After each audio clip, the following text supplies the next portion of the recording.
for helping to make this event possible. We are also grateful for Black Hills Information Security. I'll turn the mic over to Dirce as they discuss about community against cyber threat intelligence and AI. Please join me in welcoming Dirce Hernandez. Hello, everyone. First of all, raise of hands. Who has a cyber threat intel group or team at their shop? All right. So this is probably going to be a good, little bit of a push for you to have that conversation with your team, with your leadership. Kind of like that tip with what the Knicks did to the Spurs. I'm still a bitter Spurs fan about that. Still bitter. We need a miracle tonight. We'll see what happens. But yeah, that conversation happened at RSA. So what I did is bring that to the fold to share with everyone, right?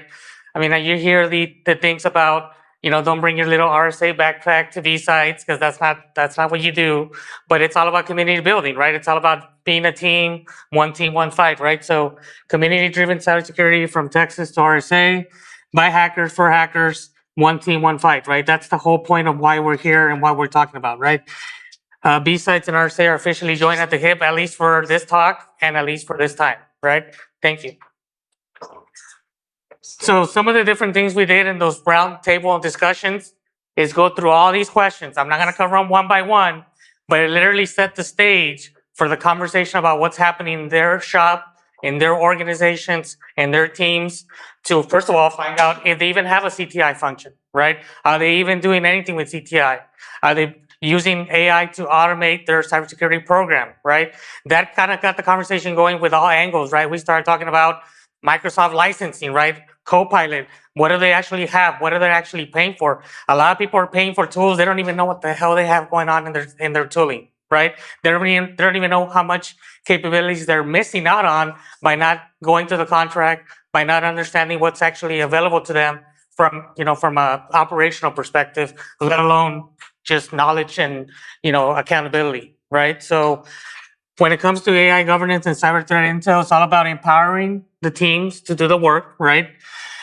Enabling the teams by doing that, using the tools, the empowerment, sharing all those values, having those considerations. And that's how you have that conversation with your leadership, right? That's how you have those conversations with your teams internally to get that thing going, right? Like I mentioned, if you have a program, having those conversations is going to get you to maybe consider it, right? Just having that topic of conversation is there, right? So if you're not familiar with all these different acronyms, for example, where's it at? Key intelligence questions, KIQs. If you never heard of that, you have a new acronym to think about, right? Priority intelligence requirements, PIRs, right? I mean, another thing that we don't even think about when it comes to this stuff. Is anyone familiar with ISACs and ISALs, right? I mean, FS ISAC, MS ISAC. I just went to Austin a month ago, right? I mean, we have the MS ISAC entity there to share intel within our state governments, and they've been hit hard with the Trump administration and all those things happening internally, but they're still working together, more community, more resiliency internally to get the word out, right? Center for Internet Security is actually doing the same thing, right? So maturity matters now more than ever, right? So what's happening in that space? Maturity is being, you look at the scale. Where are you at in the scale? Are you reactive? Are you aware? Are you informed? Where are you in this maturity journey, right? Most of us are probably here, right? And that's okay.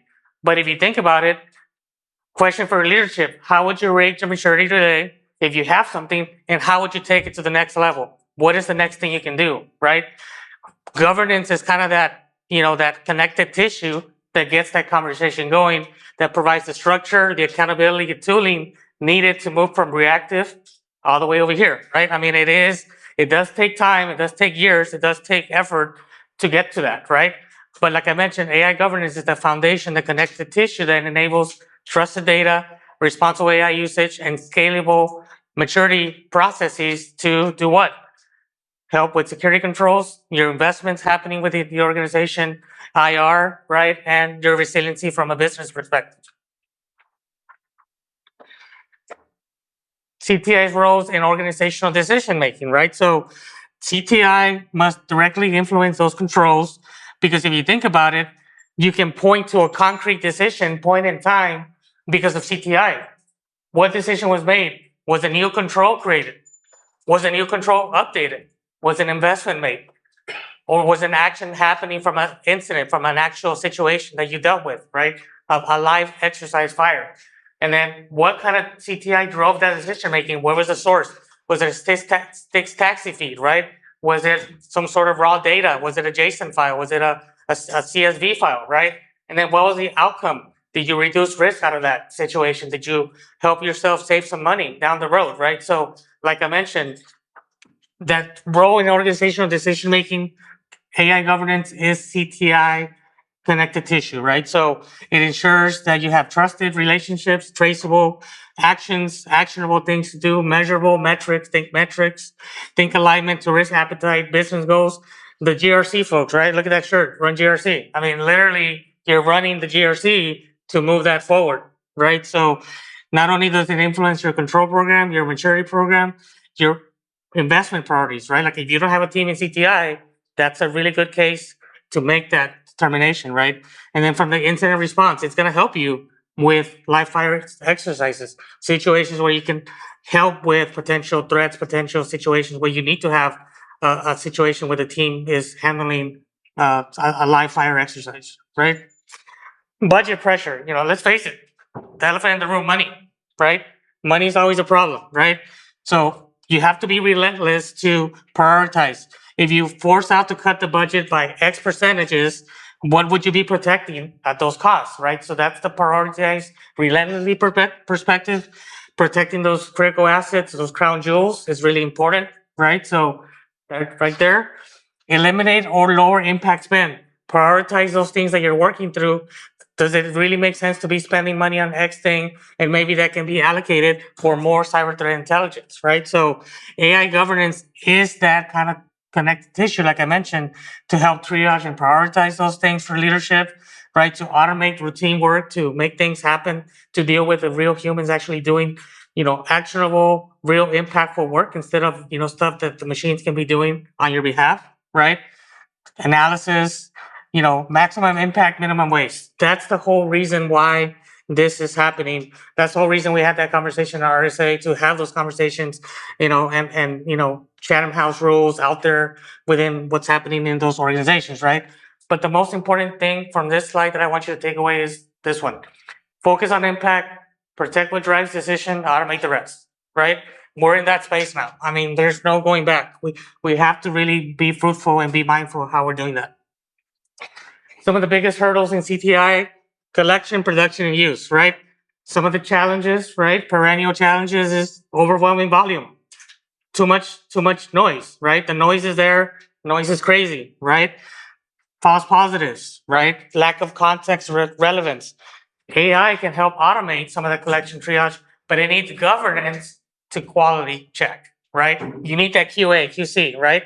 Whenever you go to the store, I mean, you see the little check by one, or, those underwear things, and you know what I'm talking about, right? Like somebody actually physically looked at that thing before you went to go buy it and put that on, right? Didn't have any holes in it, all that good stuff, right? That's that part right there, right? Analysts help working through those processes and those hurdles. It helps produce and help delete bottlenecks from a production perspective. AI can speed production governance, ensuring quality, attribution, and auditability, because those audit folks are going to come in and check, right? Audit's going to come in and look in the back end to see what's actually happening, right? So why this matters: better decision making. CTI informs those security controls, like I mentioned, that investment, reducing risk and cost, which what leadership loves to see. You put a smile on their face, if you can save them money, it's gonna catch their attention, right? Faster response for those operators, those red teamers that are on the ground, and then continuous improvement. This is a nonstop, ongoing thing, guys. This is just a nonstop, one-time set it and forget it. Things are happening all the time. So if you address these hurdles, right, with strong AI and strong governance, you're gonna have higher quality intelligence, greater trust, and more impact, right? I mean, you're starting to see, a normal thing that we're talking about, right? Building that trust, building that collaborative trust within those teams is going to get you where you need to be, right? And that was the whole reason why they had that talk at RSA and why I was in that room with those folks. Some of the formats that are out there, to those that are not familiar with CTI, right? Sticks taxi, raise your hand. Has anyone heard of that?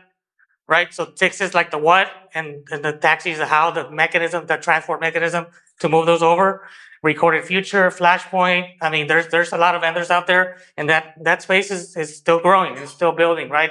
And then you have your open CTI sources, your raw data, vendor feeds, right? I mean, you go to RSA, you go to the floor.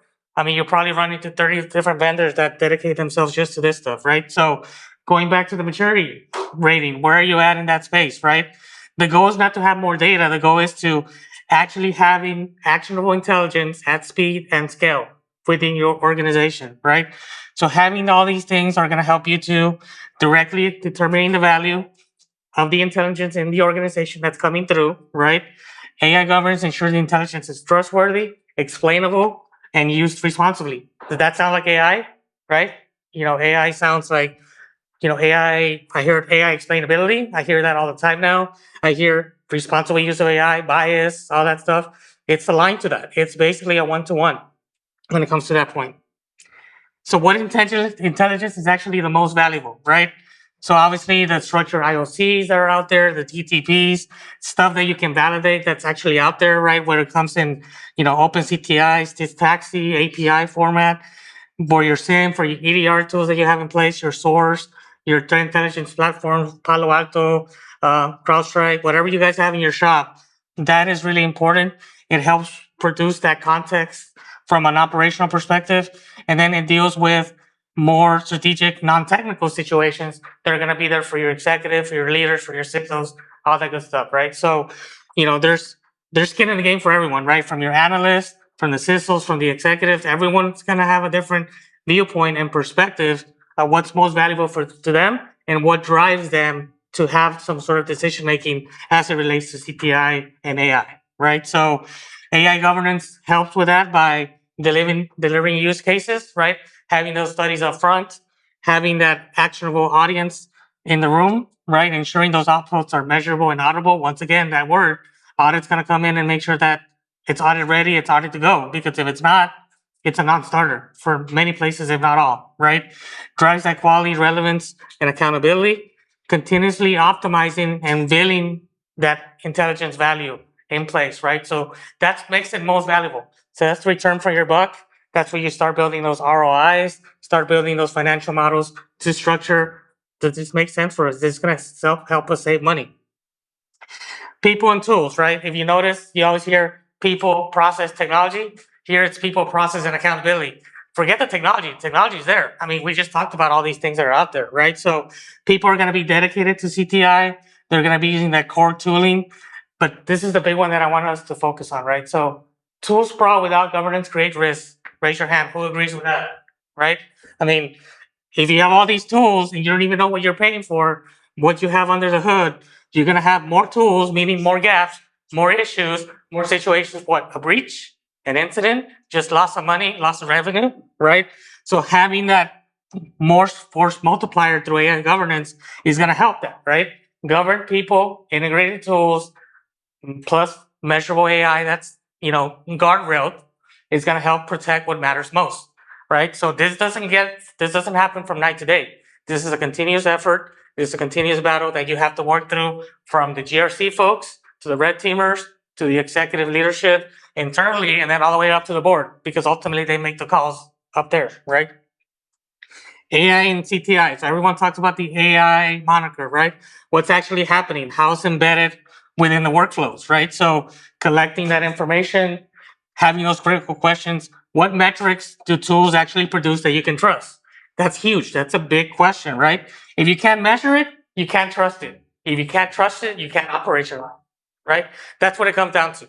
So if you can't answer those questions for your leadership team, forget it. Don't even bring that up. They're going to be looking at you and it's going to pass by them, right? So AI governance, having those frameworks, align, define accountability. So I mentioned people, process, and accountability, not technology. Technology is already there. It's a given, right?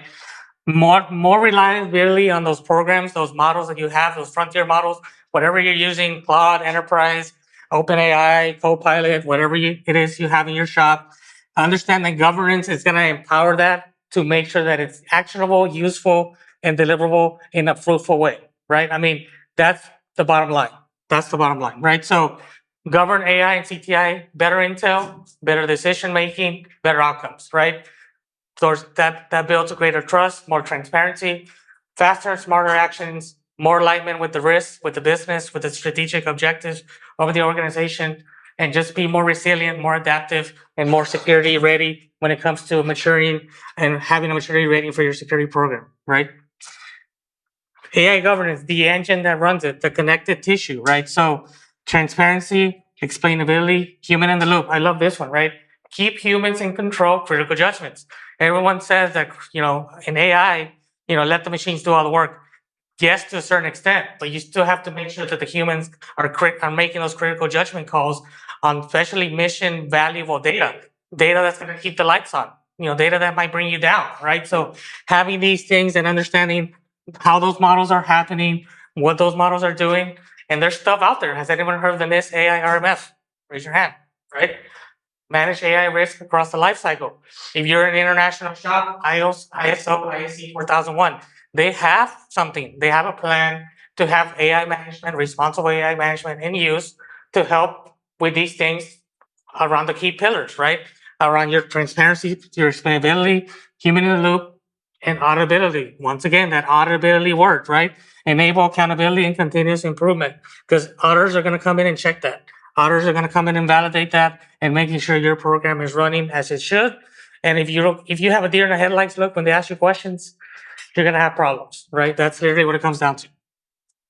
Knowing your biggest threats, right? With confidence. I love this one, right? Confidence scoring, know your assurance, high confidence. So when I see this sort of, chart, when your leadership asks you how confident are you in your program, if your rating shows up over here, you think they're gonna look at you and be happy? No. Nobody gets to 100, right? There's no such thing as an organization be free of risk. There's always going to be risk. That's why we have risk acceptance, risk thresholds, risk tolerances. But if you're on this side and you have those confidence drivers building that rapport, building that story, that reliability, the data quality, the coverage and relevance, that analytical rigor around having that confidence in your environment and your program is going to help you say, okay, we're dealing with our biggest threats with confidence, right? Find the signals, governance builds that trust, confidence, those decisive actions for leadership and your leadership teams. That's literally what it is, right? So AI is kind of like the force multiplier to help you get there. Now, everyone's talking about it. Use it to the best of your abilities to help drive your program. Source, trust, and reliability, the foundation of credible CTI. So talk about credibility once again, right? So we talked about the high value sources, right? Your ISALs and your ISACs. San Antonio has an ISAL, right? Dr. Greg White formed the ISAL here in San Antonio, right? We have our government law enforcement feed. Who goes to the InfraGard meetings, right? There you go. You get stuff from them, right? So trusted vendors, open source intelligence, academics, research, everyone's in the mix. Everyone's building that reliability, credibility information to help that. But garbage in, garbage out, right? CTI is only good as the source that it comes from. So if it's crap data, you're gonna have crap output. I mean, that just makes common sense, and we heard that before. This doesn't change. It's the same thing, right? Governed source trust, foundation of credible CTI data, and the cornerstone of resilient AI-empowered cybersecurity. Bottom line. Priority intelligence requirements and intelligence, these are the PKI, PRIs, right? So having that, asking yourself and asking the teams these questions, right? Have you or your team have training experience in developing PIRs and PIQs? If you don't even have a program, you can start looking at that, building what that means, building what that is, right? We think about a risk assessment. Do you have a questions around risk assessments? This is no different.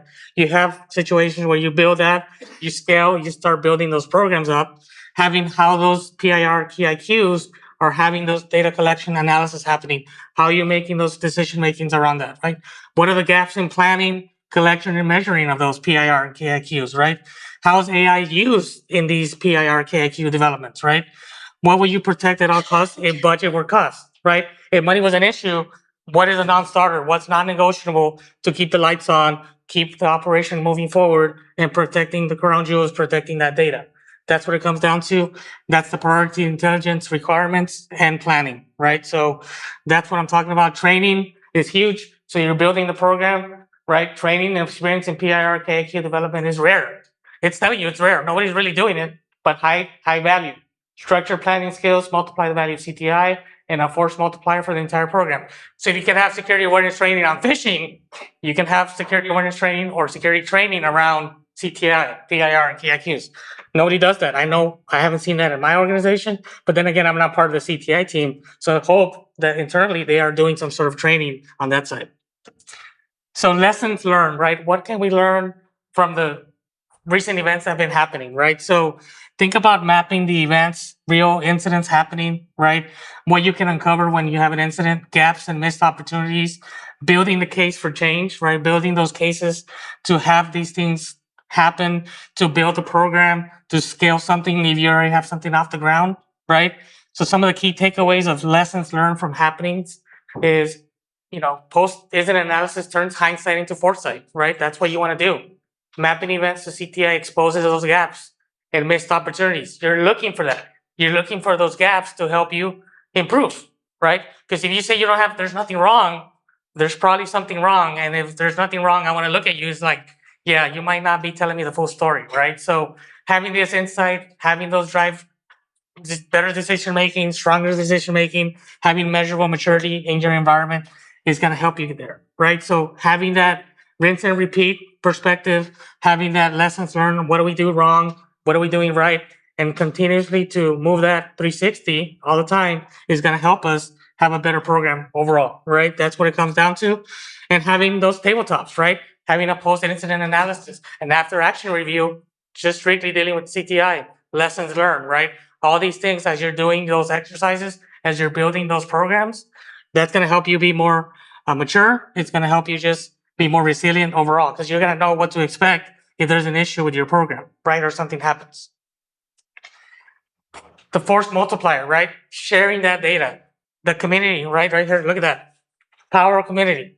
I mean, it's literally on their backpack, right? So understand that, bring that into the fold, sharing that, building that force multiplier. If we work as a team, we win, right? If you work in silos, you lose, right? If you're working on your own, you're not building the teams, you're not working with the ISACs, the ISALs, those cross-sector relationships, those government partners, those tech partners available to you in your respective organizations, you're going to have a problem, right? Your goal is to make real-time structured information the norm, not the exception, but the norm. Just the actual process, operational, day-to-day. Make this part of your day-to-day, right? That's the whole reason why they met at RSA, to help those teams and have those candid conversations and open conversations around what we can do to help, make this a normal thing, a day-to-day thing that we just set it and forget it, in the sense of, that it has to be there, it has to be dealt with, adjudicated, handled, move forward day-to-day. So some of the barriers of threat intelligence, right? Obviously, biggest benefit of that is reducing the dwell time when it comes from the operational perspective, faster detection, shared situational awareness, being aware. That's huge right there, right? Some of the biggest barriers, legal, liability concerns, right? Your legal team, audit, right? Competitive sensitivity, right? Lack of trust, resource constraints. All these things are barriers to having a really good CTI program in place. But look at that. Do you wish your peers shared more threat intelligence? 78% say yes. What does that tell you? I mean, most of you want to get that more information, right? Most practitioners say yes, but face the same barriers themselves, right? If sharing were easier, practitioners would detect threats faster, with more confidence, reduce duplication of effort and cost, strengthen community resilience. It's easier to say, but it's harder to do, right? Easier said than done. But you can work towards that. You can move that forward. You can continue to build that muscle memory to help you have, all these things in place, right? Govern sharing, strong in defense. Everyone's better off for it, right? Everyone is in a better state. Those are the barriers to entry, benefits to entry when it comes to cyber threat intel and having a cyber threat intel program in line in flight. So a call to action, right? Individual programs, having that off the ground, right? Having those community partnerships. Like I mentioned, AI governance is that connective tissue. Your GRC are going to run things to help them get everyone in the same room, having those conversations, candid conversations talked about, having those things come to the fold, right? Because if you don't have the connective tissue, you're not going to have the ethical governance from the AI perspective. You're not going to have the assurance and the trust acceptance from the team, you're not going to have that transparency, that accountability, drive the continuous improvement, and empowering your people, your folks, to run a scalable, trusted, and actionable program. Forget CTI. This is just cybersecurity overall, right? Us as leaders, and I see some leaders in the room, would agree that you want this program to be trusted, scalable, and actionable, right? I mean, you want that to be in place to help you. And for those leaders, I mean, they have the accountability. It's heads will roll, and usually it starts at the top, right? So if you don't have those things in place, you're going to have a bigger chance of having an issue. I mean, literally, I just learned. I was at, full disclosure, I worked at USA for 5 years. I just, there's a new system that came on board 2 years ago. I just found out that person was let go, and they weren't in the job for only a year. That's crazy. I didn't even know about that, right? So I'm like, it goes to the top, right? And heads roll and things happen. So I don't know the background behind that, but at the same time, if you don't have these things in place, you're going to have changes at the top, and it's going to cascade down, and it's going to be chaotic for your teams. It's going to be chaotic for your people in the ground, operationally doing the work. And that's not good. It drives morale down. It drives just, uncertainty. People are just not, they're worried about their jobs. It's like, is AI going to take my job? That whole situation, that whole conversation. Let's not go down that road. Let's empower ourselves to use it and be better off for it, right? This one I just added last night because I started thinking about what can I drive for you guys to have a takeaway, right? Before you buy, use what you already own, right? Audit your stack for things you're paying for. Revisit your Microsoft licensing. Who has Microsoft 365 licensing in their shop? Have you all done a full audit of what you have available to you? Because you'll be surprised that not many people are using all the availability features that are part of that. And some people even have them turned on when they didn't even know they were turned on. It's like, I don't want this crap turned on, let's turn it off. Or I want this crap on and I didn't even know it was off. It can be vice versa, right? It can go back and forth. Turn on the AI you have, right? Many AI and automation features are off by default. That's not true. We happened with Teams. Did you all see the Teams thing? They enabled something in Teams, like was recording some, your meetings, and you didn't have a say so. You actually had to go to the settings to turn all that crap off, right? So being cognizant of that, understanding what you have under the hood is really important. And you audit that every month because guess what? Microsoft loves to make changes every time, right? Many changes without them telling you. And that's unfortunate. And now Microsoft's getting in bed with Claude, right? Claude is part of the Microsoft stack with 365. They're doing all these things without your knowledge. If you have an audit in your tool, think about AI bomb, software bill of materials, meeting AI bomb, meeting manually running around with a scanner. I actually did that, full disclosure, with a scanner, scanning every freaking endpoint and asset and laptop and, barcode I can get my hands on just to have full visibility. Asset management, does that sound familiar? Once again, we're back to the main thing, right? Understanding what you have in your environment, because every asset, whether you're entering manually to your CMDB, to your ServiceNow environment for your asset management program, all those things have AI, right? So AI bomb, having the bill of materials, having those features and understanding what's actually happening, not just for the asset at the high level, but AI internally is going to give you a full picture. I know it's hard. I know it's not easy, but unless you do that, you're not going to know what you have access to. You're not going to know what you can turn on, what turns off, what's available, what's not available to help you, right? So the bottom line, you'll be surprised how many organizations aren't fully using what they already are paying for, wasting money simply because they lack full visibility for everything in their environment. Reclaim that value before spending more money, right?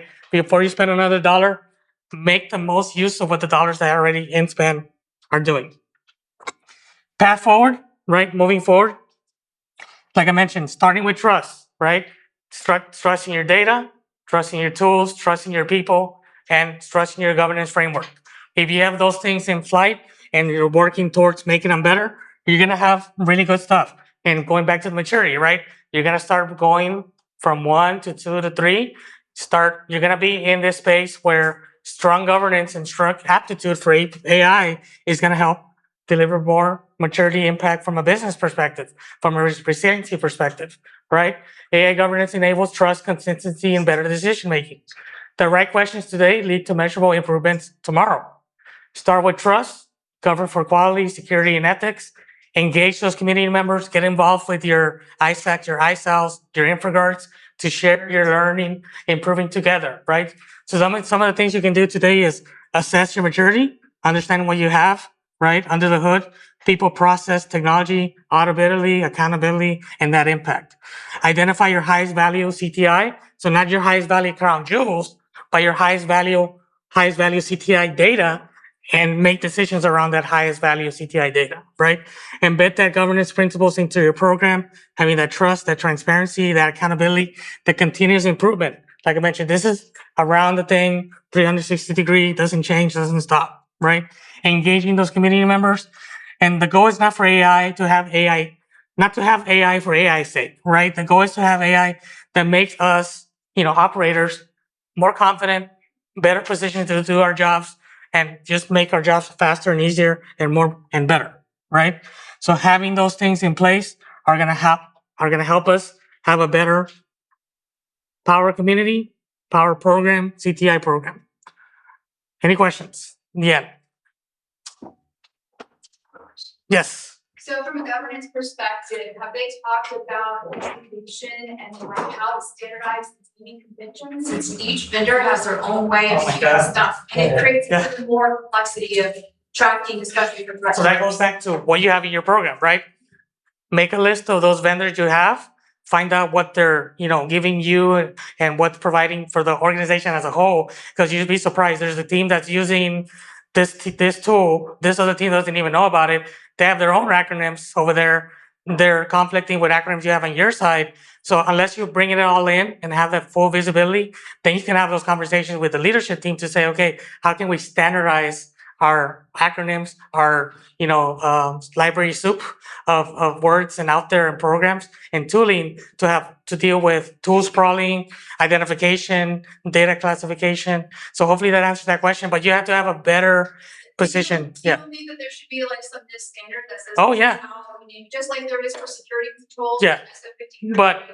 Yeah. But right now that's not in place. So if it's not there, build it. Don't wait for them to do it. Internally make your own program.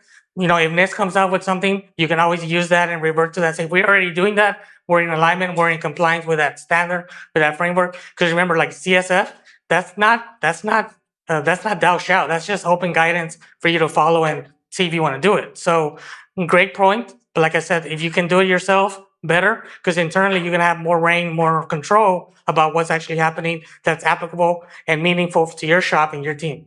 Yeah. Any other questions?